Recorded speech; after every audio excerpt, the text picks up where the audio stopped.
श्री कृष्ण श्री कृष्ण श्री कृष्ण श्री कृष्ण। गुरुर्ब्रह्मा गुरुर्विष्णु गुरुर्देवो महेश्वरः गुरु साक्षात् परं ब्रह्म तस्मै श्री गुरवे नमः।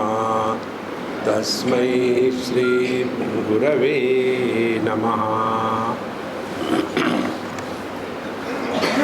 चिंतन करने की प्रक्रिया जब स्पष्ट हो जाती है तो उस प्रक्रिया के द्वारा हमारे ज्ञान में बदलाव आ जाता है और जैसा हमारा ज्ञान होगा उसी प्रकार से हमारा जीवन होगा।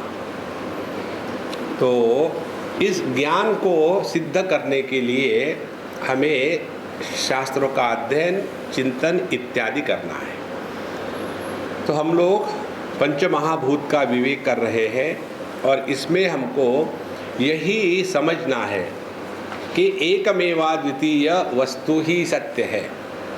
इससे अन्य जितनी भी अनेकता की प्रतीति है वह प्रतीति केवल इंद्रिय और मन के कारण अनेकता को प्राप्त होकर के हमको हो रही है। जैसे फूल एक ही है, 5 इंद्रियों के कारण एक ही फूल को हम 5 प्रकार से ग्रहण करते हैं। इसी प्रकार से यह जो विश्व है इसमें सत्य एक ही है। इसको बताने के लिए हमने मूल वाक्य लिया था, सदैव सौम्य इदमग्र आसीत्।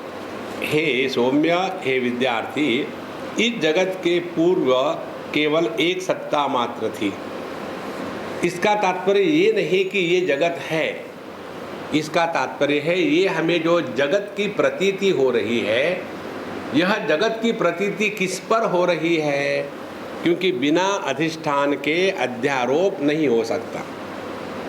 तो सतत्वमाश्रिता शक्ति कल्पयेत सती विक्रिया वर्णाभित्तिगता भित्तौ चित्रम नाना विधम तथा। तो यह परमात्मा की जो माया शक्ति है उसके कारण यह जगत या विश्व हमको प्रकट दिखता है। इसका अर्थ हमने ये नहीं कर लेना कि माया के कारण यहाँ द्वैत निर्माण हो गया है। तो यह माया शक्ति क्या है परमात्मा की?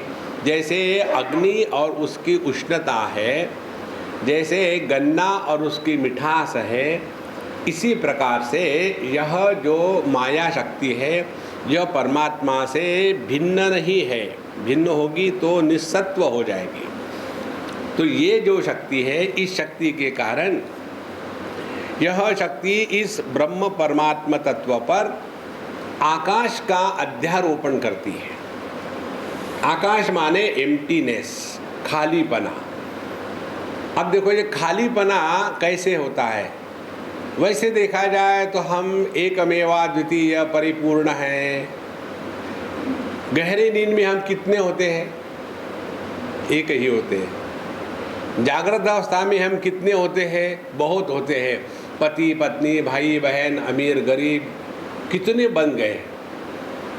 तो यह जो एकमेवा द्वितीय तत्व है इसमें अनेकता कैसी निर्माण होती है? पहले खालीपना निर्माण होता है। दिन भर तो चला जाता है ऑफिस में तो टाइम ठीक हो जाता है, फिर घर में आते हैं तो खालीपना है। तो क्या करो? घर को भरो। किससे भरो? पत्नी से। और फिर संसार शुरू हो गया। तो यह जो खालीपना है यही आकाश तत्व है। अच्छा, इसके पश्चात हमें ऐसा ज्ञान होता है कि आकाश है माने आकाश अध्यारोपित और वस्तु सद्वस्तु, इन दोनों को ऐसा मिला दिया है कि माने ये दो नहीं एक ही है। जैसे एक ही प्राणी है, समझो गाय। अब यह गाय क्या है? यह मैमल है। तो यह मैमल गाय है ये मैमलत्व और गायत्व दो अलग अलग है, लेकिन दोनों को हम ऐसा इकट्ठा होकर के जानते हैं कि दोनों को अलग कर ही नहीं सकते। इसी प्रकार से आकाश का अपना गुण जो है खालीपना, और जो ब्रह्म की सत्ता है या सत्ता रूप जो ब्रह्म है, इन दोनों को मिला करके आकाश है ऐसी प्रतीति होती है। और ये प्रतीति क्या करती है? या शक्ति कल्पेद व्योम सा सद्व्योमनो हो अभिन्नताम आपाद्य धर्म धर्मित्वम अपि व्यत्ययेन अवकल्पयेत। उसके पश्चात यह जो माया शक्ति है परमात्मा की, यह धर्म और धर्मी इनको बदल देती है। कैसे बदल देती है? ऐसे बदल देती है कि यह आकाश बन जाता है एक वस्तु पदार्थ, और अस्तित्व बन जाता है उसका धर्म। असल में क्या है कि आकाश यह हो गया धर्म, उसके ऊपर अध्यारोपित, और वस्तु है यह ब्रह्म परमात्मा तत्व। यही ये माया की सुंदरता विचित्रता है। तो किसी वस्तु का अनुभव होना माने वो वस्तु है ऐसी बात नहीं। सतो व्योमत्व मापन्न व्योमनाम व्योमनः सत्ताम तो लौकिका। तो इसीलिए जो सद वस्तु है उसने अपनी जगह बदल ली, वो आकाश की जगह चला गया और आकाश सद वस्तु की जगह चला आ गया। इस प्रकार से जो नहीं है वही दिखता है, और इसी को कहते हैं भ्रांति। अच्छा, तो एवं श्रुति विचारात प्राक, इस प्रकार से जब हम योग्य प्रकार से श्रुति के सिद्धांत के अनुसार चिंतन करेंगे, तब हमको जो दर्शन होगा वह सत्य दर्शन होगा। विचारेण विपर्येति ततः तच्चिंत्यताम वियत। इसीलिए जगत का दर्शन करने के पहले हमारा चिंतन यदि ठीक हो तो जगत का दर्शन भिन्न होगा। देखो, यदि हमारा चिंतन ही नहीं हो, जो हमको दिख रहा है उसी के अनुसार चले जा रहे हैं और उसी को सत्य माने जा रहे हैं, इस पर आप जितना सूक्ष्मता से चिंतन करोगे ना, देखो ये जगत की कोई समस्या नाम की वस्तु है ही नहीं। फिर ये एक नशा चढ़ जाता है इस चिंतन का। जैसे हमको एक ने पूछा था, स्वामी जी आप ये भिन्न भिन्न उदाहरण जो देते हैं, हमको उस पुस्तक का रेफरेंस देंगे क्या, ताकि हम ये उदाहरण अपने लेक्चरों में झाड़ दें। उदाहरण जब हम पुस्तकों से उठा उठा कर लेते हैं तो हमारा चिंतन शून्य है।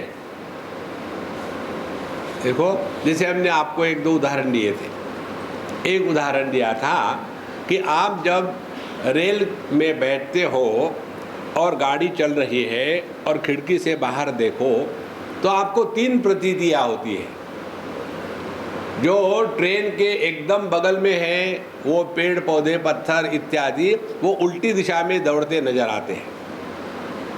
एक ऐसा कोई स्थान होता है जहाँ कोई गति नहीं दिखती, स्थैर्य दिखता है, और बहुत दूर पहाड़ इत्यादि या आकाश में सूर्य चंद्रमा तारे वो जो दूर है वो ऐसा लगता है कि वो गाड़ी के दिशा में ही दौड़ रहे हैं। ये तीन जो प्रतीतियाँ हो रही है, ये तीन प्रतीतियाँ गाड़ी के गति में हम शामिल है। जहाँ यह गाड़ी की गति खत्म हो गई वहाँ ये तीनों प्रतीतियाँ गायब हो गई। तो जो हमको दिख रहा था कि ये जगत उल्टी दिशा में दौड़ रहा है, नहीं दौड़ रहा और समान दिशा में दौड़ रहा है, ये तीनों प्रकार की जो अनुभूतियाँ थी यह केवल भ्रांति थी। तो भ्रांति का अर्थ ये नहीं है कि उसका दर्शन नहीं होता, दर्शन होता है, लेकिन वह सत्य नहीं है, ये भी समझना चाहिए। इसी प्रकार से यह जो संपूर्ण विश्व है इसमें इतने उथल पुथल हो रही है, ये कोई नई बात है क्या? देखो, यह हमेशा ऐसा ही रहा है। जैसे आजकल करप्शन को लेकर के लोग इतना चिंतित होते हैं। अपने भागवत में कथा आती है कि जब तक्षक ने देखा कि एक बड़े पंडित जी को, मांत्रिक को बुलाया जा रहा है कि जिसके द्वारा ये सभी सांपों को इकट्ठा करके मरवा दिया जाए, तो तक्षक ने एक ब्राह्मण का रूप लिया और उस मांत्रिक को पकड़ा कि तुम कहाँ जा रहे हो, तुम वहाँ जा रहे हो। ऐसा करो कि तुम्हारी उम्र कितनी है, हमारी उम्र है 16 साल की, बहुत बढ़िया। तुम अपने माँ बाप के लिए पूरी ज़िंदगी में कितने पैसा कमा पाओगे मेहनत करके? 2 लाख रुपए, बहुत 2 लाख रुपए। हम तुमको 2 लाख रुपए क्या 4 लाख रुपए अभी दे देते, हो गया? हाँ, तुम्हारे माँ बाप की जिम्मेदारी हमारी। अब तुम जाकर के टेररिज्म करो, अपने आप को बम से उड़ा दो कहीं जाकर, तुम्हारा काम तो हो गया। देखो, ये कोई नई बात थोड़ी है। तो तक्षक ने ब्राह्मण का रूप लेकर के उस मांत्रिक को बताया, तुमको ये परीक्षित राजा कितना पैसा देगा? इतना। हम तुमको दुगना देते हैं, तुम पैसे के लिए तो कर रहे हो ना, तो वापस चले जाओ, कोई ज़रूरत नहीं, तुमको पैसा मिल गया। हमको एक SMS आया था, I am working for money, don't expect loyalty from me, if you want loyalty higher a dog. देखो, इसी प्रकार से हम जो भी कुछ कर रहे हैं पैसे के लिए कर रहे हैं। तो यह पैसा घुस खिला करके अपना काम करवाना, ये तो हमेशा ही चलता आ रहा है। इस जगत पे कोई भी बात नई नहीं है, यह हमेशा ऐसा ही रहा है। इसीलिए एवं श्रुति विचारात् प्राक् यथा यद्वस्तु भासते विचारेण विपर्येति ततस्तच्चिन्त्यतां वियत। तो विचारों के पहले जो हमको दुनिया का दर्शन होता है, वैसा दर्शन इस विचारों के पश्चात नहीं होता।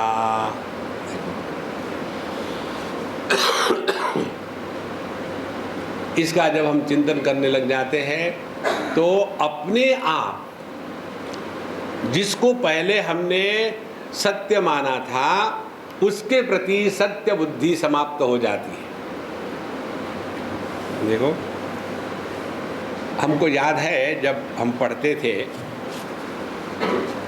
तो कई लोग बड़े अच्छे गाने गाते हैं, तो हमको लगता था हमको क्यों नहीं गाना गाना आता है, कि बाकी लोग सत्संग को बैठते हैं तो हारमोनियम लेकर के हमें तो लूट लिया शुरू कर देते हैं और हमको ये आता ही नहीं, तो क्या करें? तो हमने बड़ा सोचा हम भी सीख के रखेंगे गाना, लेकिन हमारी आवाज़ फटे बांस के जैसी। अब उसमें से सुर निकलने के स्थान पर असुर निकलता है, और कितना भी मंथन करो केवल असुर ही निकलते हैं। और ऐसा करते हम इतने फ्रस्ट्रेट हो गए कि क्यों हमको गाना नहीं आता, क्यों गाना नहीं आता। एक दिन हम भगवान के सामने ऐसे बैठे हुए थे और एक बहुत ही सुंदर विचार, देखो विचारेण विपर्येति, एक सुंदर विचार प्राप्त हो गया। क्या?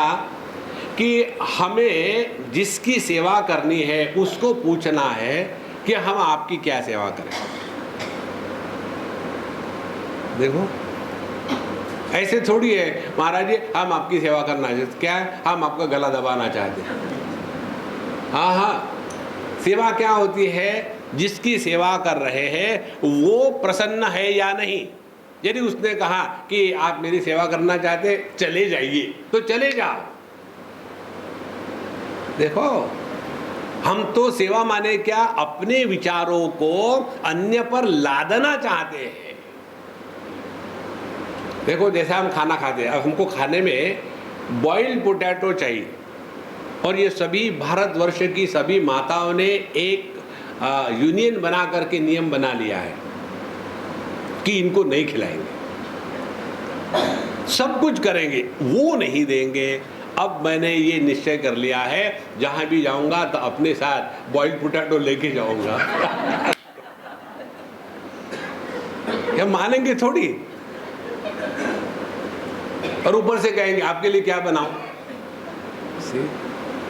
इसीलिए विचारेण विपर्येति, जब आप विचार करो तो विचार से पता चल जाता है ऐसा जो दिख रहा है वो वैसा नहीं है। तो विचारेण ततः तच्चिन्त्यतां वियत्। इस प्रकार से अब आकाश को लेकर के चिंतन करें तो क्या होगा? भिन्ने वियत् सति शब्द भेदात् बुद्धिश्च भेदतः वायवादिषु अनवृत्तम सत न तो व्योमेति भेदधि। तो हमने अब यह सत्ता और आकाश इन दोनों को विवेक के द्वारा अलग करने के पश्चात अब हमको क्या सिद्ध हो गया कि आकाश का अपना स्वतंत्र अस्तित्व नहीं है। अस्तित्व पर आकाश अध्यारोपित किया गया है। अब इसको बहुत ही सहज है समझने के लिए। जब मन कार्य करता है तब देश, काल और वस्तु इनका जन्म होता है। जब मन कार्य नहीं करता तब देश, काल और वस्तु इनका अस्तित्व नहीं होता। जब मन सो गया है गहरी नींद में, तो उस समय हम कौन से देश में हैं, हम कौन से काल में हैं, हम क्या हैं, सबका सब गायब हो गया ना। लेकिन हमें अपने अभाव का कभी अनुभव आया है? अनुभव किसका आता है? यह जो द्वैत की प्रतीति है इसका अनुभव आ रहा है। तो गणित क्या बना फिर? द्वैत के प्रतीति का कारण मन, और इस मन की स्वतंत्र सत्ता नहीं है। लेकिन जो हम सत्ता मात्र है, यह मन चाहे प्रकट होवे या मन प्रकट ना होवे, दोनों ही स्थिति में हमारी सत्ता अकाट्य है। यही सत्य है। देखो, इसीलिए मन को लेकर ही तो सारा तमाशा है। हमारा मन ही कल्पना कर लेता है, ये महत्व का है, वो महत्व का नहीं है, ये अच्छा है, वो बुरा है। इसके पीछे कोई लॉजिक थोड़ी है। तो जैसा हम सूक्ष्मता से चिंतन करेंगे तब पता चलेगा जो निरपेक्ष सत्ता है वही सत्य है। जो सापेक्ष सत्ता है वह भ्रांति है। तो सद्वस्तु अधिक वृत्तित्वात् धर्मी व्योमनस्तु धर्मता सत धिया सत पृथक कार्य ब्रूहि व्योम किमात्मकम। तो जहाँ हमने आकाश है इसमें विवेक करके अलग कर लिया, माने आकाश से सत्ता को हटा दिया या सत्ता से आकाश को हटा दिया, तो आकाश अपने आप एक भ्रांति के रूप में समाप्त हो जाएगा। अवकाशात्मकम तच्चेत असत तदिति चिंत्यताम भिन्नम सतो असच्चनेति वक्षी चेत व्यवहतिस्तव। कोई कहे कि ठीक है सत्ता नहीं है तो क्या है, लेकिन वो खाली तो है, तो ये केवल शब्द मात्र है। जब सत्ता नहीं है तो माने वो है ही नहीं, जो है नहीं उसमें काहे का अवकाश होगा। लेकिन ये तो दिखता है ना, हर एक को अनुभव में आता है। तो भातीति चेत भातु नाम, दिखने दो, अनुभव में आने दो। यही तो भूषणम मायिकस्य तत्, यही तो माया का सौंदर्य है, जो न होते हुए भी जिसका अनुभव आता है, यही माया है। देखो, अब ये हम सब लोग जानते हैं कि जो भी हमको रूप रंग का ज्ञान होता है, अगले बार जब भी आप दर्पण के सामने खड़े रहो ना, आधा घंटा और खड़े रहना, पहले 4.5 घंटे, आधा घंटा और उसमें एक ही चिंतन करना। जब आप देख रहे हो दर्पण में अपने मुखारविंद को, उस समय में आप कितना भी ट्राई करो, क्या आप उस प्रतिबिंब को देख रहे हो या अपने आप को देख रहे हो? देखो, और उसी दर्पण में यदि दूसरा कोई फूल पत्ती इत्यादि होगी और वह यदि प्रतिबिंबित हो रही हो, तो जब हम उस प्रतिबिंब को देखते फूल पत्ती के, तो हमारा ज्ञान भिन्न होता है कि हम किसी का प्रतिबिंब देख रहे हैं। लेकिन जब अपना प्रतिबिंब देखते हैं तो हम प्रतिबिंब को नहीं देखते, तब हम अपने आप को देखते हैं। देखो,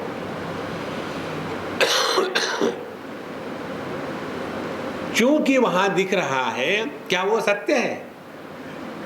वह तो प्रतिबिंब है।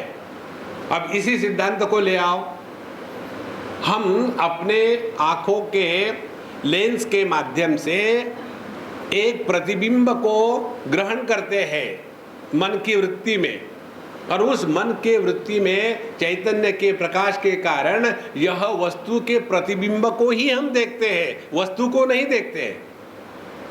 तो जितना हमारा ज्ञान है यह केवल प्रतिबिंबों का, यह केवल इमेजेस का है। इसीलिए our total life is only imagery. We are only working on images, virtual reality, not the actual reality. जैसे पीसी में, लैपटॉप में जो हम देखते हैं, एट ए टाइम 8 खिड़कियां खोल दो तो दिखने को तो सब होती है, एक एक्टिवेट होती है। इसी प्रकार से दुनिया भर की चीजें जो है उसमें से एक एक्टिवेट रहती है, बाकी की डॉर्मेंट है। लेकिन जब कोई डाटा डिलीट करते हैं तो कोई नुकसान नहीं होता, वजन कम नहीं हुआ, क्योंकि डाटा नाम की कोई वस्तु थोड़ी थी। प्रतिबिंब का वजन नहीं होता, क्योंकि वो वस्तु नहीं है। देखो, इस प्रकार से यद भासमानम तन्मिथ्या स्वप्न गजादिवत, तो केवल हमको जगत की प्रतीति हो रही है, इसीलिए ये जगत सत्य है, यह बात गलत है।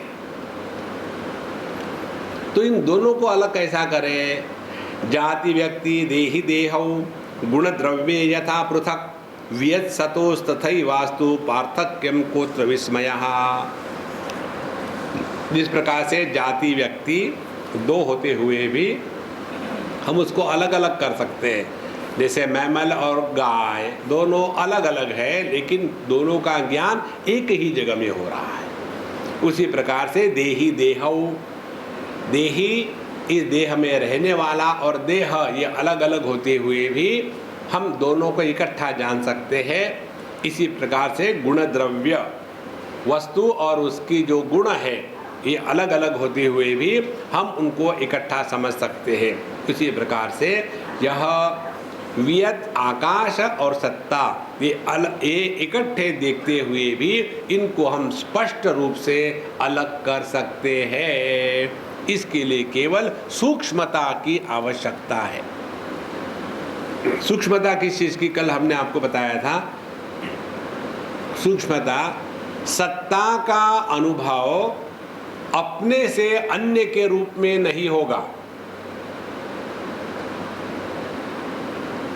सत्ता की अनुभूति स्वयं से अन्य के रूप में होगी।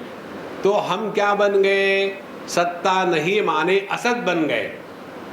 असत ब्रह्मेति चेद्वेद असन्नेव स भवति, तैत्तरीय उपनिषद में आता है। तो हमको तो अपने अभाव का अनुभव कभी आया नहीं है।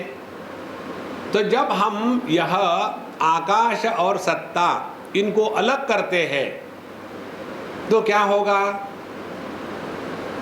सत्ता अलग है, आकाश अलग है, समझ में आ गया? हाँ, सत्ता हम स्वयं है और इस स्वयं सत्ता पर यह आकाश अध्यारोपित किया गया है। देखो, इस प्रकार से ये नहीं समझ में तो आ गया है, लेकिन ये 3 कारण बताते हैं। बुद्धोपि भेदो न चित्ते निरूढ़म याति चेत्तदा अनैकाग्र्यात् संशयाद् वा रूढ़्य भावोस्यते वद। अब यह प्रश्न उठाते हैं कि नहीं तो ठीक है, समझ में तो आ गया है, हम तो लेक्चर भी दे सकते हैं, लेकिन सवाल ये है कि अभी तक के कन्विक्शन पक्का नहीं हुआ। देखो, एक बार कहाँ की बात है, यही की बात है शायद, किसी ने इस द्वितीय अध्याय को स्टडी क्लास में लिया।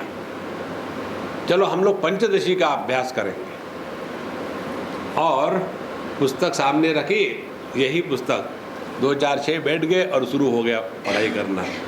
2 3 4 सेशन होने के बाद सबने निर्णय ले लिया ये बकवास है, संभव ही नहीं है, और उन्होंने एक ऑर्डिनेंस पास कर लिया। इसके बाद स्टडी क्लास में पंचदशी को कभी हाथ मत लगाना, क्योंकि यहाँ ये ऐसे ऊपर ऊपर की बात नहीं है कि कर्मण्येवाधिकारस्ते मा फलेषु कदाचन। हाँ, कितना अच्छा लगता है। मन मना भव मद्भक्तः मद्याजी माम नमस्कुरु अनन्या चिंतयन्तो माम ये जना पर्युपासे। बुद्धि में प्रकाश की आवश्यकता ही नहीं है, लेकिन यहाँ जब लग जाते हैं तो ऐसा वस्त्र को धार लगती है कि वो धार लगाते लगाते वस्त्र ही गायब हो गया। इसीलिए कहते हैं कि समझ में तो आ गया है लेकिन अभी पक्का कन्विक्शन नहीं हो रहा है। तो निरूढ़ न याति चेत, तो प्रश्न पूछते हैं कि ये रूढ़ी के अभाव का कारण क्या है? अनेकाग्रता है कि संशय है?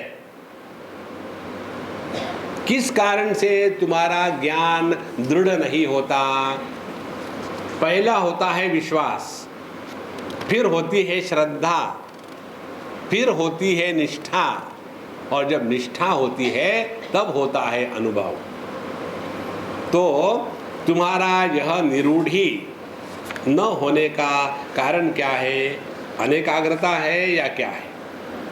अप्रमत्तो भवध्यानात् आद्यन्यास्मिन् विवेचनम कुरु प्रमाण युक्तिभ्याम ततो रूढ़तमो भवेत्। अब इसके लिए बताते हैं, यदि तुम्हारा जो मूल प्रतिबंध है कि हमारा जो मन है अनेकाग्र है, हमको मन की 2 स्थितियां मालूम है। एक तो मन अनेकाग्र है, एक से वहां, वहां से वहां, वहां से वहां, और दूसरा हमारा मन शून्याग्र है, बैठे बैठे सो गए। देखो, तो जैसे जो अच्छे गायक होते हैं वो कैजुअली भी बोलेंगे तो उसमें स्वर ताल निकलेगा। इसी प्रकार से जो अच्छे सोने वाले हैं उनको गद्दे विद्दे की कोई जरूरत नहीं, बैठे बैठे ही सो गए। देखो, तो हमको 2 एक्सट्रीम मालूम है। एक तो मन अनेकाग्रता में नष्ट हो जाता है, या तो दूसरा हमारा मन जो है शून्याग्र में एब्सॉर्ब हो जाता है। ये दोनों परिस्थितियां ज्ञान के उपलब्धि में बहुत बड़ा प्रतिबंध है।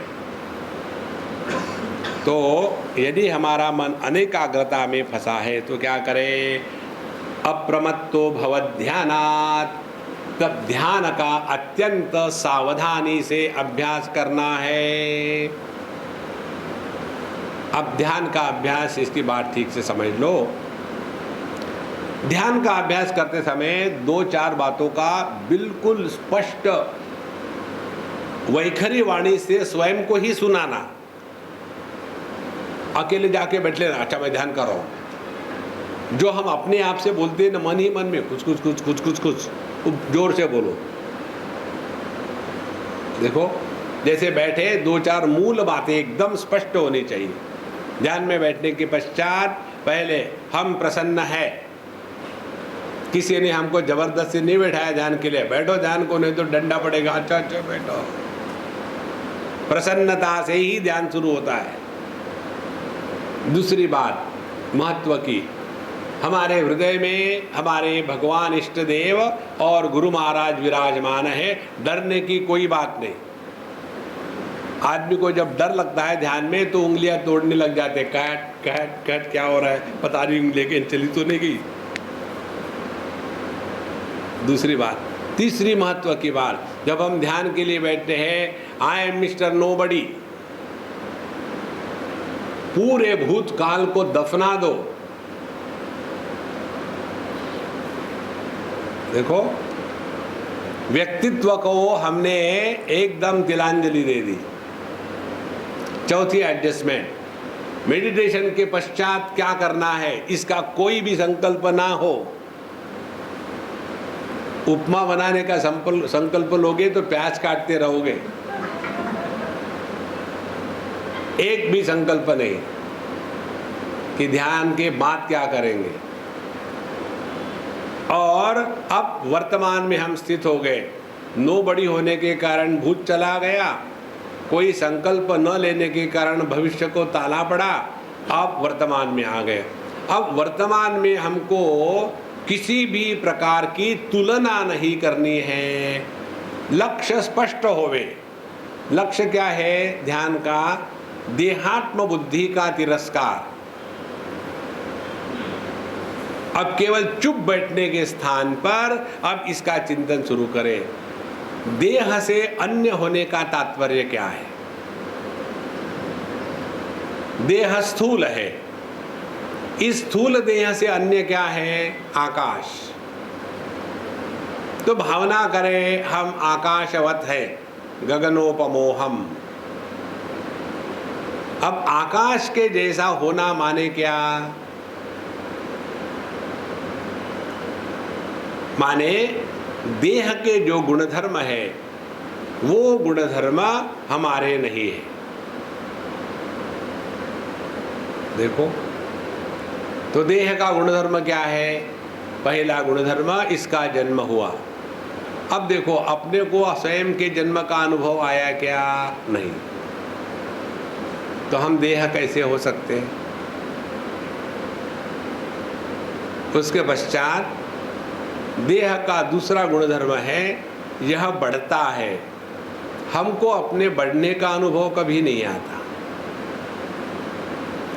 इसमें विकार आते हैं, हम में कोई भी विकार का अनुभव नहीं, परिवर्तन का अनुभव नहीं। देह नष्ट होता है, किसी को भी आज तक मृत्यु का अनुभव नहीं है।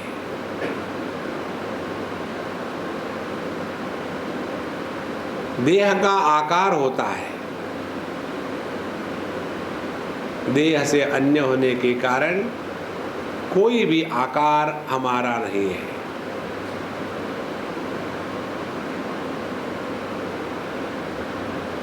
आकाश देह को आधार देता है लेकिन देह के द्वारा प्रभावित नहीं होता।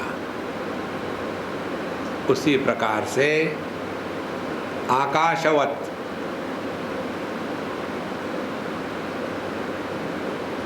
इसमें हमने किया थोड़ी कुछ, केवल विचारों के द्वारा अपने आइडेंटिटी को ठीक किया है।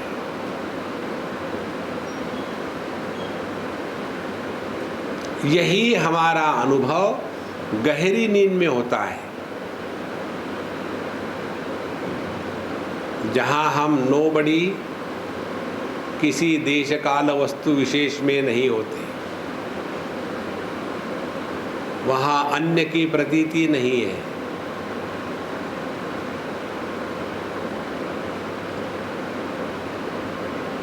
अप्रमत्तो भवध्यानात्,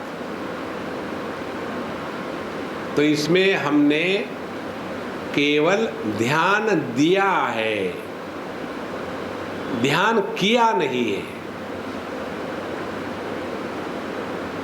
इस अत्यंत सावधानी में अपने आप को टटोलना, अप्रमत्तो भवध्यानात् आद्यन्यास्मिन् विवेचनम,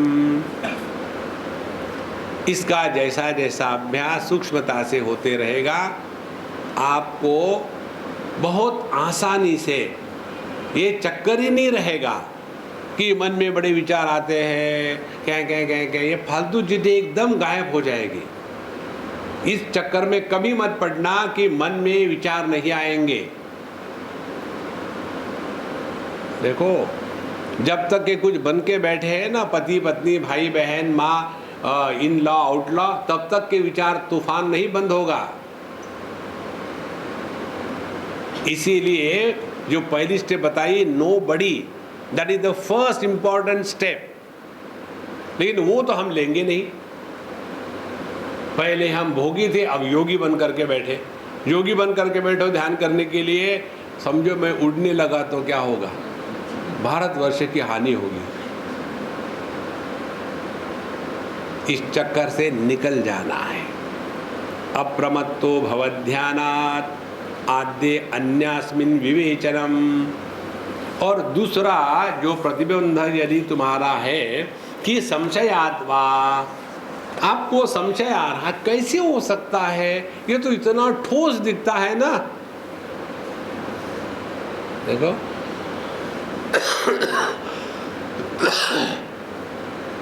एक बार हम ठाणे से आ रहे थे, कौन सा ग्रंथ है, त्रिपुरा रहस्य लेकर के, उसमें यही विचार था कि यह जो जगत है यह केवल इमेजेस मात्र है।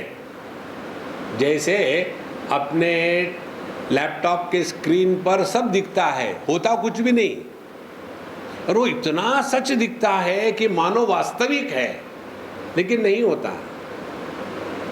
इसी प्रकार से यह जगत इतना सच लगता है लेकिन नहीं है। जो हमको अनुभव में आ रहा है वह केवल इमेजेस है। देखो कैसी इमेजेस है, क्योंकि जिस वस्तु को मन में प्रतिबिंब के रूप में इंक्लूड नहीं किया जाता उस वस्तु का अनुभव नहीं आता। जैसे हम तो बोले जा रहे हैं, लेकिन बीच में आपके मनीराम चले गए चाय पीने के लिए, तो उस समय आपने आवाज सुनी लेकिन क्या बोला ये नहीं सुना। देखो, माने जिसको हम मन में इंक्लूड नहीं करते, और मन में किसी भी वस्तु को कैसे इंक्लूड करते हैं, केवल प्रतिबिंब के रूप से। जैसे दर्पण में हम स्वयं थोड़ी घुसते हैं, प्रतिबिंब पड़ता है, और उसी दर्पण के ऊपर में कपड़ा डाल दो टारपोलिन तो प्रतिबिंब नहीं पड़ेगा। उसी प्रकार से जब यह मन तमोगुण से अभिभूत हो जाता है, टारपोलिन पड़ गया तो प्रतिबिंब नहीं है, तो जगत का अस्तित्व नहीं है। यह चिंतन जितना सूक्ष्मता से चलता रहेगा, तब आप देखेंगे कि ये जगत के जो ईंट पत्थरों की दुनिया है, यहाँ के जो अच्छे बुरे लोग हैं, यहाँ की जो लाभ हानि है, इसका हम पर कोई भी प्रभाव नहीं है। यह हमेशा ऐसा ही रहा है।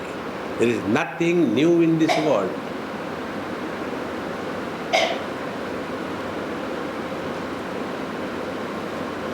जब हमारा किसी भी चीज को लेकर के दुराग्रह होता है ना, तब समझ लेना हम अज्ञान के क्षेत्र में हैं। मुंडकोपनिषद कहती है, विजानन विद्वान भवते नातिवादी। जो तत्व में निष्ठावान हो चुका है उसके लिए दुराग्रह नाम की कोई वस्तु नहीं है।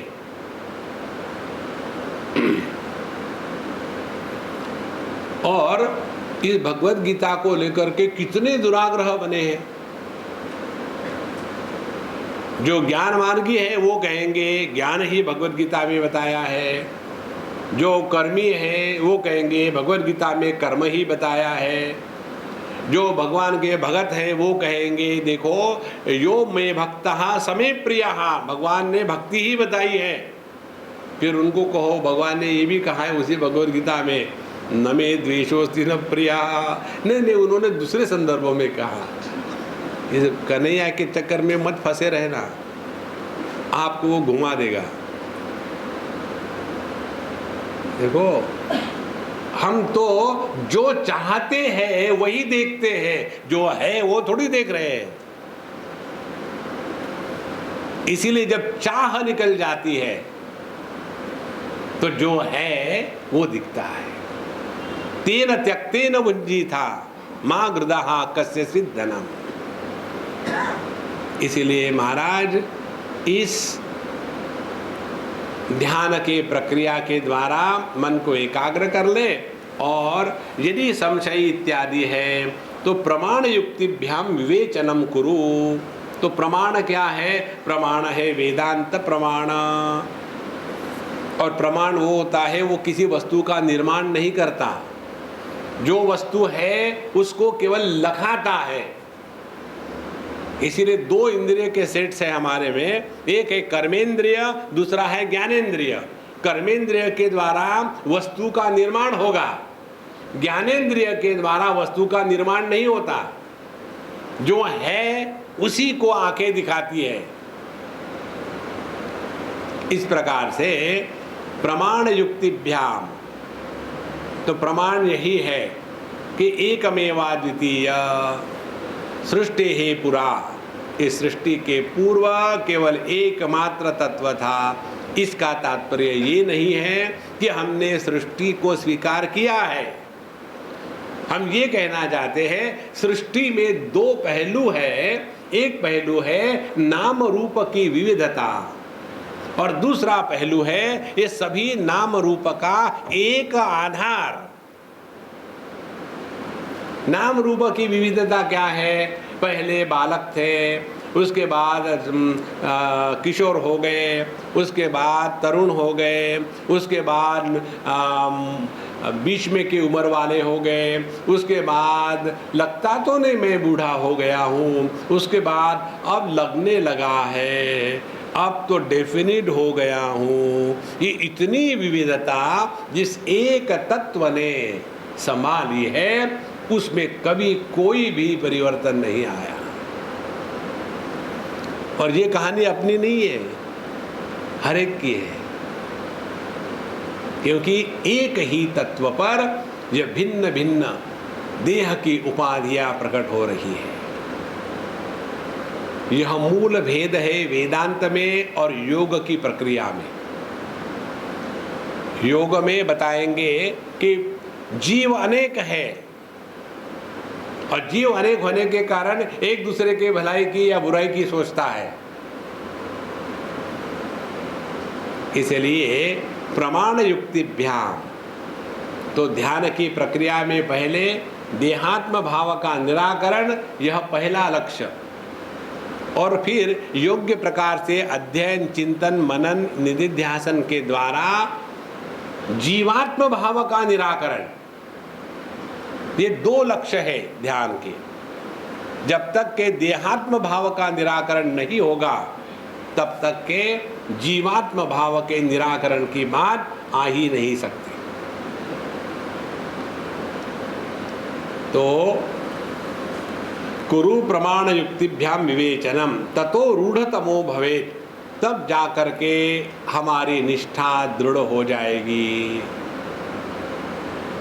अब देखो, जब निष्ठा दृढ़ हो जाती है ना, तो व्यक्ति किसी से भी कभी भी नहीं उलझता। हमारे स्वामी खंडान जी महाराज की बातें हमको इसलिए अच्छी लगती है कि उसमें सहजता है। जैसे अनेक महात्माओं के अनेक नियम होते हैं, हम उनका मूल्यांकन नहीं कर रहे हैं, हमको समझना क्या है। जैसे कोई महात्मा होते हैं कि हमको पैर को हाथ मत लगाओ, दूर से नमस्कार करो। ऐसे महात्मा के पैरों के पीछे दूरियां पड़ी रहती है। और लगा दो ना हाथ, जो चाटो ना, क्या फर्क पड़ता है। देखो, एक बार जब वो बीमार थे तब की बात है, दोनों तरफ से शिष्य पकड़ के ले जा रहे, उनको कैटरेक्ट भी था, दिख भी नहीं रहा था ठीक से। तो एक जो उनके सन्यासी शिष्य थे, उन्होंने कहा दूर हटो, दूर हटो, महात्मा जी को स्पर्श मत करना, दूर हटो, दूर हटो। लेकिन पहले इंडियन हो, दूसरे यूपी के हो, माने जैसा पहले हो करेला, ऊपर से नीम चढ़ा।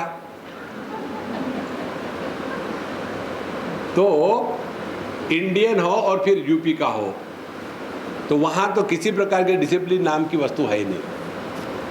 तो एक सज्जन बुढ़ाऊ फिर भी आकर के उनको नमस्कार किया, नमस्कार करने के लिए झुके। अब ये उनके जो शिष्य थे उनको गुस्सा आया, धकेल दिया उसको। वो भी यूपी का ही था और इसके कारण वो आदमी बेचारा गिर पड़ा, बूढ़ा था। और महाराज जी शांत, महाराज जी भी यूपी के थे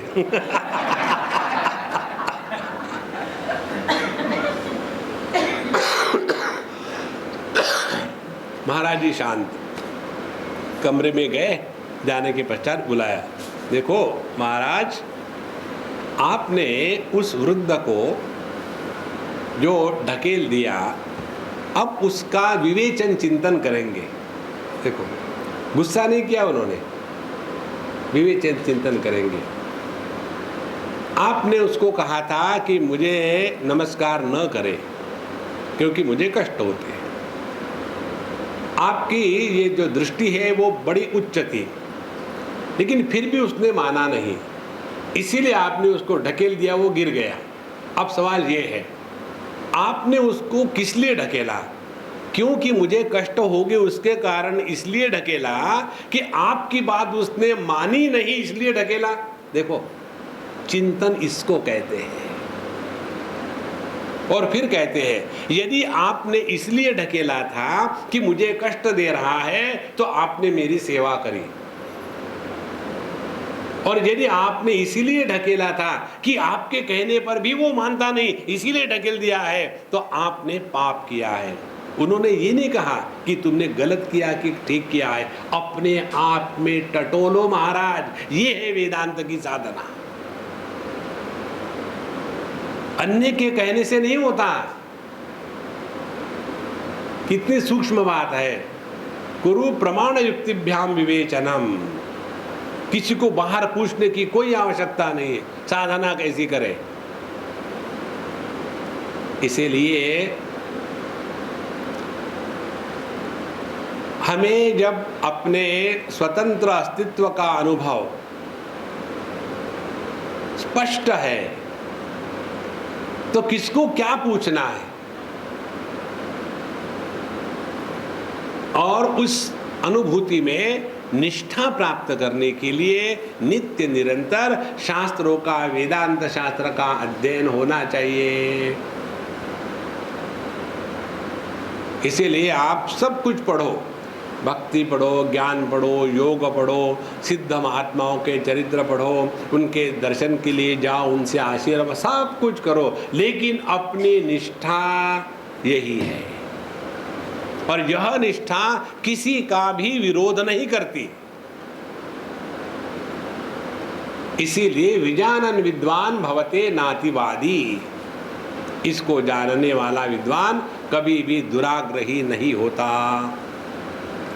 ध्यानान मानान युक्ततोपि रूढ़े भेदे व्यत्सतोः न कदाचित् व्यत् सत्यम सद्वस्तु छिद्रवन्न च। और ऐसा अभ्यास करते करते करते करते ध्यानात् मानात्, ध्यान के द्वारा और प्रमाण के अभ्यास के द्वारा, इन दोनों के द्वारा युक्तितः अपि, और योग्य प्रकार से चिंतन करके, तर्क लगा करके, रूढ़े भेदे वियत सतो हो, फिर आकाश और सत्ता ये अब अलग अलग हो गए हैं। देखो, अब इनको अलग करना माने क्या? जैसे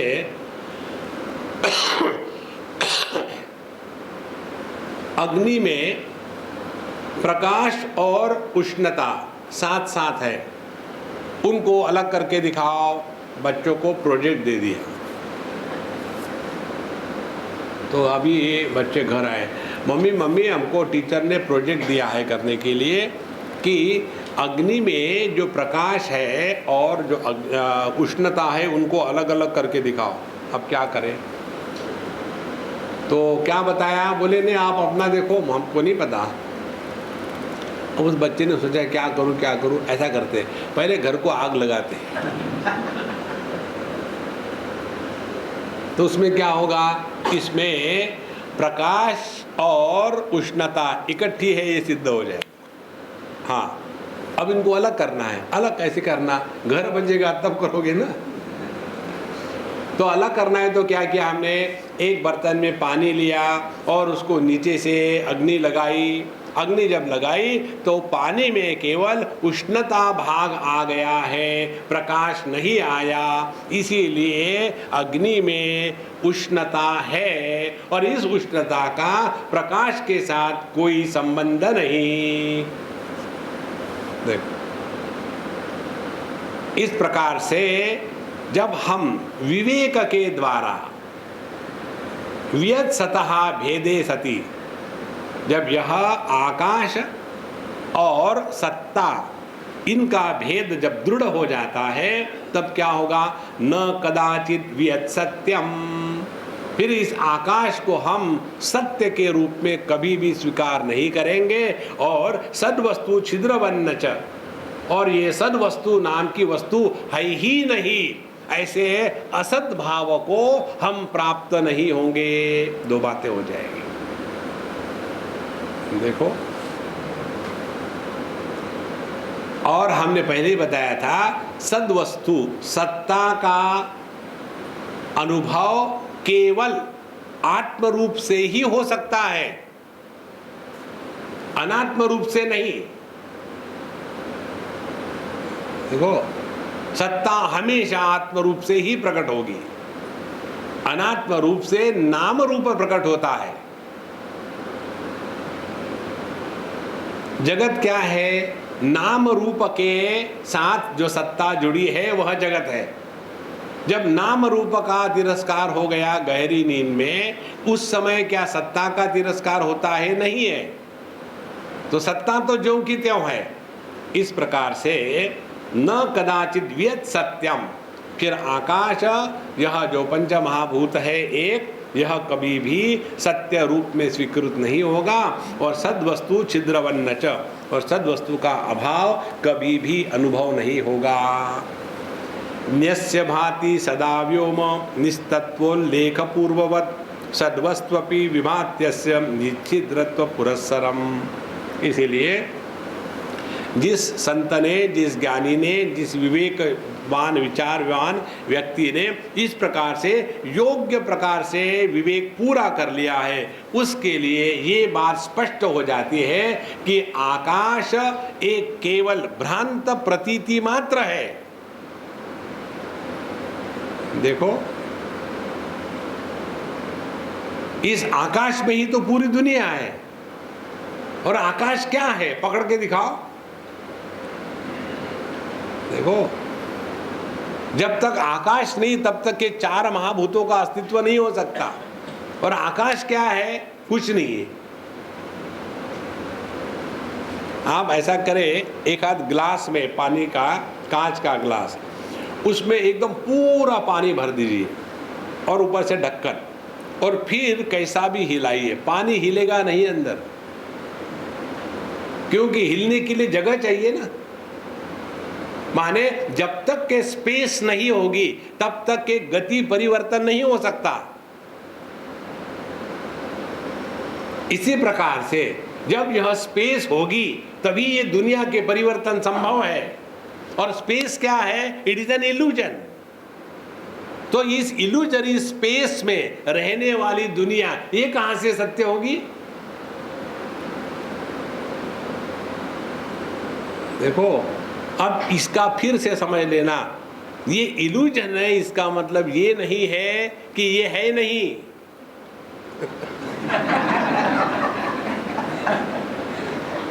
फिर क्या है, ये होते हुए भी नहीं है। इसीलिए तो बड़े बड़े आकर के पटकी खाते हैं। पंचदशी बड़ा कंफ्यूज ग्रंथ है।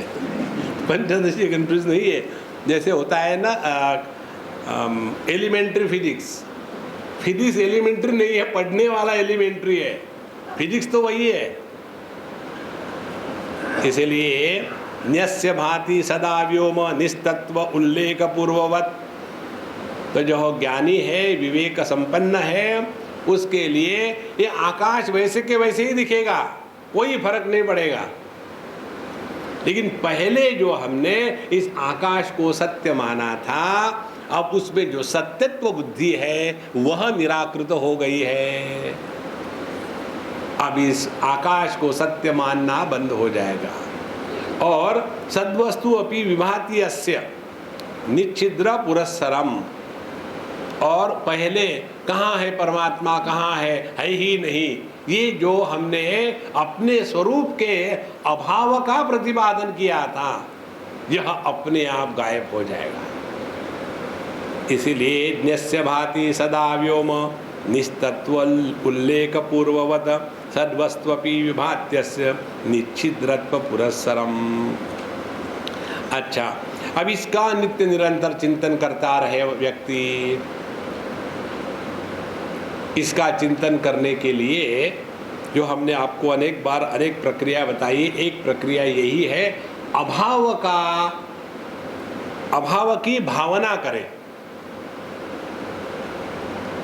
अभाव की भावना करना माने क्या? जैसे शब्द भावात्मक होते हैं। श्री राम, इस शब्द का प्रारंभ हुआ, थोड़े समय रहा, फिर गायब हो गया, और इस शब्द को हमने अस्तित्व के रूप में ग्रहण किया। लेकिन ये शब्द के पीछे एक अखंड शांति है। यह अखंड शांति, इसका ना तो प्रारंभ हुआ ना तो अंत होता है, और इस अखंड शांति को सुनने के लिए हमारा श्रवणेंद्रिय कार्यान्वित नहीं हो सकता। कान तो केवल शब्द को ही ग्रहण करते हैं, शब्द के अभाव को नहीं। तो जहां हमारा ध्यान किसी भी अभाव तत्व को लेकर के रहेगा, तो जो अभाव में भी है, माने आकाश में भी जो है, माने जिस पर आकाश के अभाव की कल्पना की जाती है, वह सद्वस्तु नित्य निरंतर ज्यों की त्यों है। वह अपना स्वरूप है। देखो, इस चिंतन का अधिकारी यदि हम नहीं हैं तो फ्रस्ट्रेट हो जाएंगे। जैसे एक कहानी आती है,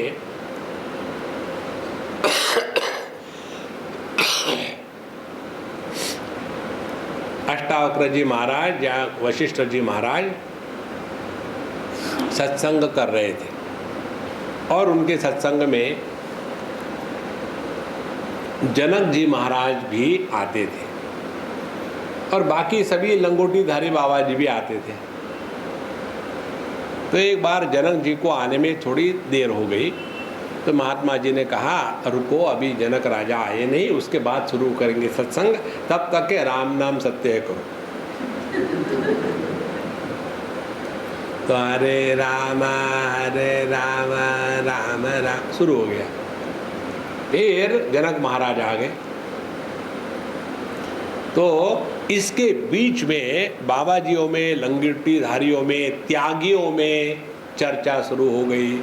देखो देखो, जनक राजा है ना, इसलिए महाराज जी रुक गए। हम में से कोई लेट आता तो रुकते थोड़ी। वैराग्य। और जो बात नहीं सुननी चाहिए वही बात गुरु महाराज सुन लेते। तो सुन लिया। उसके पश्चात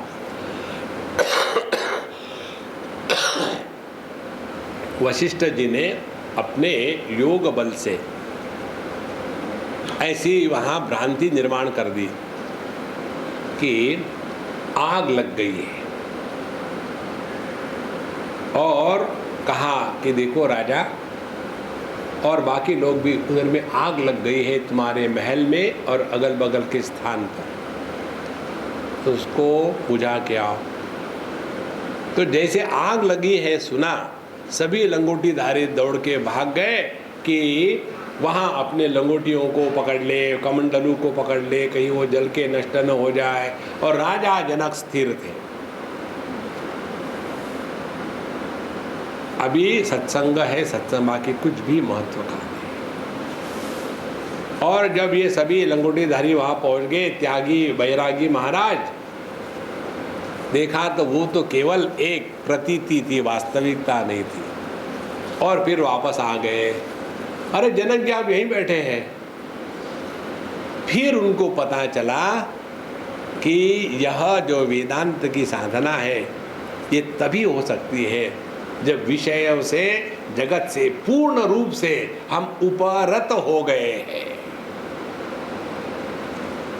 इसीलिए जब तक किसी को भी इस जगत में कुछ भी करना है, वो आपको कभी भी योग्य उपदेश नहीं देंगे, कभी नहीं देंगे। वो हमको इस्तेमाल करेंगे। आप आए, अच्छी बात है, ऐसे करना, हमारा ये जो काम है ना, इस पे आप लग जाओ। देखो संतो, इस जगत में कुछ भी करणीय नहीं है। ये तब होगा कि जब इस दुनिया को हमने एक मिथ्या प्रत्यय के रूप से समझ के स्वीकार किया है, फ्रस्ट्रेशन से नहीं। इसीलिए न्यस्य भाति सदा व्योम निस्तत्वोल्लेख पूर्ववत् सद्वस्तु अपि विभात्यस्य निच्छिद्रत्व पुरस्सरम् वासनायां प्रवृद्धायां वियत् सत्यत्ववादिनं सन्मात्रा बोधयुक्तं च दृष्ट्वा विस्मयते बुधः। तो वासनायां प्रवृद्धायां वियत् सत्यत्ववादिनां, जब यह ज्ञान की दृढ़ निष्ठा हो जाती है, ऐसे ज्ञानी को, ऐसे समझदार व्यक्ति को, जब वो ये अज्ञानी लोगों को देखते हैं। अज्ञानी कौन है?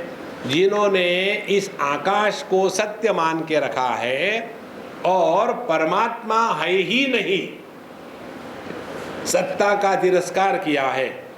तो इन लोगों को देख करके बड़ा आश्चर्य लगता है कि इन लोगों को समझ भी क्यों नहीं आता, कितनी सहज बात है। अब इसके ऊपर आप 25 बार चिंतन करो, एक बार नहीं। जैसे आप बैठे हैं तो मेडिटेशन खेलो, प्ले, आप बैठे हैं, एक कोई भी आपकी जो घटना आपको ज़्यादा परेशान करती है उसका चिंतन शुरू करो और उस चिंतन में देखते रहो कैसे मनी राम के हाल है, और फिर कहो ठीक है अभी टाइम ऑफ, खत्म। जैसे आपने वो चिंतन खत्म कर दिया, फिर देखो आपकी स्थिति क्या है। या तो कोई ऐसी घटना जिसका आप पर बहुत गहरा प्रभाव रहा, बड़ा दुख हुआ, उस समय उसका अनुभव क्या था, आज उसी घटना की स्मृति का क्या अनुभव है आपका। धीरे धीरे आपको स्पष्ट समझने लगेगा कि जैसे हम आपको और आप हमको देख रहे हैं, उसी प्रकार से मन के वृत्तियों का दर्शन होने लग जाता है। और ये जो मन की वृत्तियां हैं, ये आवागमनात्मक है, ये आती है जाती है। इनके आने जाने से हम पर कोई प्रभाव नहीं पड़ता। यह जो सभी परिवर्तनों का आधार है, उधर ध्यान खींचा जाता है। तब जाकर के हमने इस आकाश को मिथ्या प्रत्यय के रूप में स्वीकार किया है और अपनी जो सद्वस्तु में दृढ़ निष्ठा है, इसमें अभी खोट नहीं आएगी। एवं आकाश मिथ्यात्वे सत्यत्वे च वासिते ज्ञाने नानेन वायुवादेः सद्वस्तु प्रविविच्यताम्।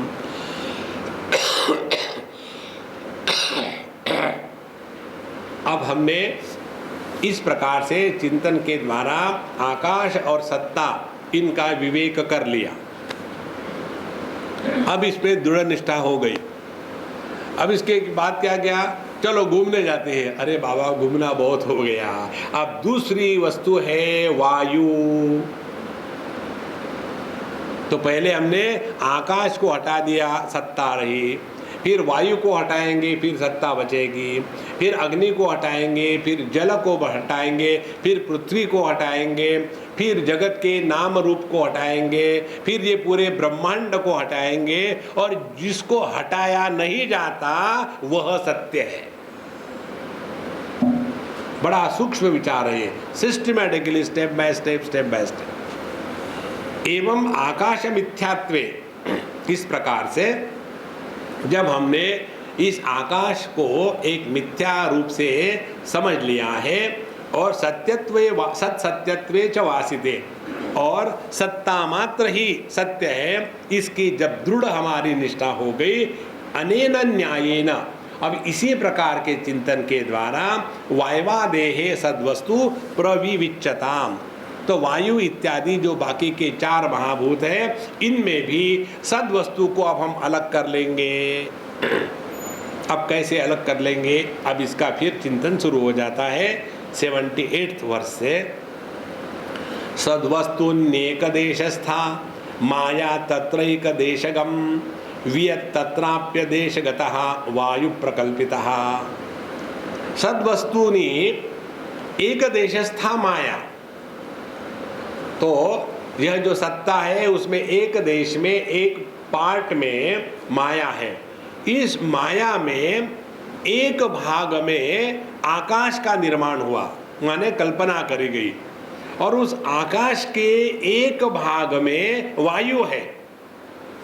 देखो, संपूर्ण आकाश में थोड़ी वायु है, तो संपूर्ण ब्रह्म में एक देश में माया, और उस माया के एक देश में आकाश, और उस आकाश के एक देश में वायु। देखो कितना घटते आ रहा है। तो वियत् तत्रापि एक देशगता वायु प्रकल्पिता। अब इस वायु के क्या क्या गुणधर्म है इत्यादि बताते हैं।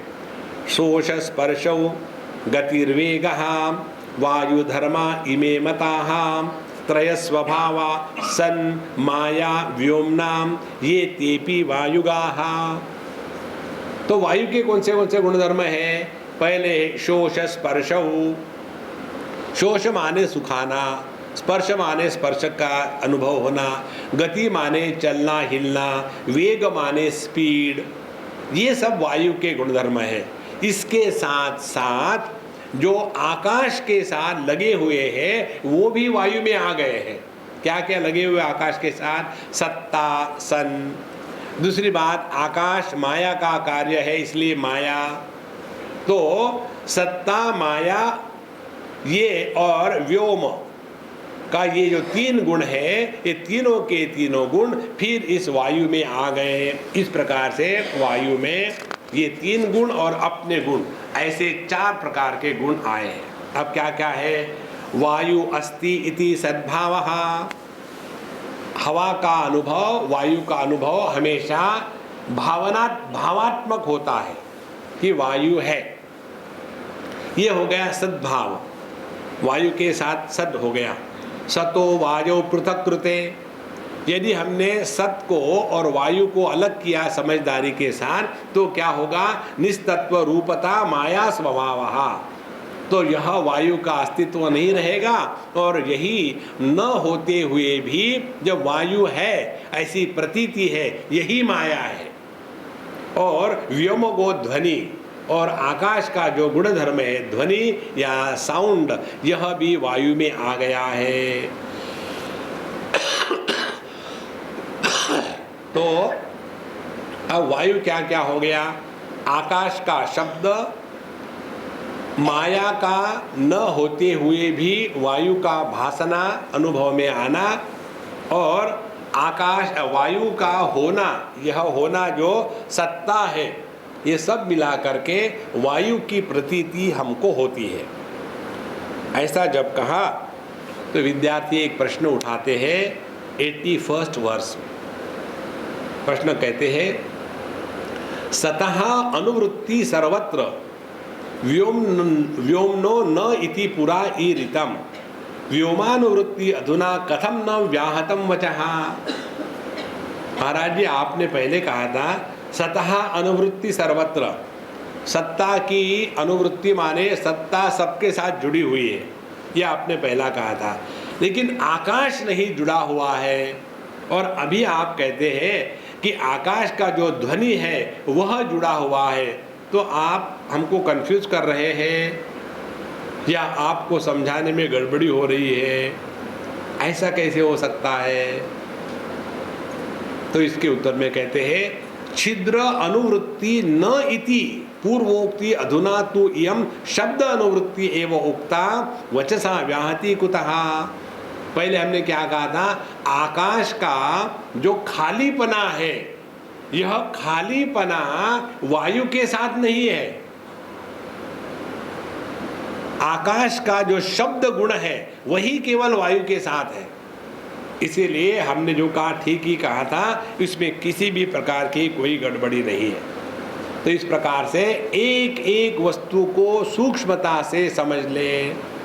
तो जैसे आकाश को समझा हमने कि यह जो एम्प्टीनेस होगी तभी जगत होगा। अब ये एम्प्टीनेस में दो बातें हैं, एक आकाश का एम्प्टीनेस और उसका होना। माने आकाश और होना, इनको जब अलग अलग कर लेंगे तो आकाश केवल प्रतीति मात्र होगी, वास्तविकता नहीं होगी। इसका जितना सूक्ष्मता से चिंतन करते रहो, आप देखेंगे कि आप अपने स्वरूप में बिना आपके प्रयत्न के स्थित हो जाओगे। इसीलिए जो हमने आपको बताया है, ये अवधूत गीता में आता है ध्यान की प्रक्रिया। गगनोपमोहम, ध्यान के प्रक्रिया में एक ही भावना करनी है कि हम आकाश स्वरूप है। अब आकाश स्वरूप का मतलब ये मत समझ लेना अब हमने सूर्य घूम रहा है, चंद्रमा घूम रहे हैं और पृथ्वी घूम रही है, वो उसका अर्थ नहीं है। आकाश स्वरूप होना माने जिसकी लंबाई चौड़ाई नहीं, जिसमें कोई विकार नहीं, कोई प्रकार नहीं, कोई आकार नहीं, कोई संस्कार नहीं, कोई अहंकार नहीं। देखिए, केवल यह भावना करनी है। नॉर्मली हम लोग जब ध्यान को बैठते हैं तो अपने मन से झगड़ा करते हैं, इतना जबरदस्त झगड़ा। देखते कैसा जो राम राम राम राम राम राम राम राम, जब तक मैं 1 करोड़ जब नहीं पूरा करूंगा खाना नहीं खाऊंगा। बाप रे, राम राम राम राम राम, कितना हो गया? अभी तो शुरू हुआ। राम राम राम राम राम। ये सब ध्यान के, आध्यात्म के कार्टून है। अपने आप को छलो मत, समझदारी से काम लेना है। देखो, इसीलिए एक बहुत सहज जीवन है, प्रयत्न शैथिल्य, इसमें स्ट्रगल नहीं है। स्ट्रगल होती है प्रकृति में, क्योंकि उसी में विकृति है। अपने स्वभाव की भावना करना यह ध्यान की प्रक्रिया का बहुत ही सहज अंग है। तो अब यह वायु को हमको नष्ट करना है समझदारी के साथ। तो कैसे यह वायु समाप्त हो जाता है और सत्य मात्र रहता है, उसको हम कल देखेंगे। ओम पूर्णमदः पूर्णमिदं पूर्णात् पूर्णमुदच्यते पूर्णस्य पूर्णमादाय पूर्णमेवावशिष्यते। ओम शांति शांति शांति। हरि ओम। श्री गुरुभ्यो नमः। हरि ओम।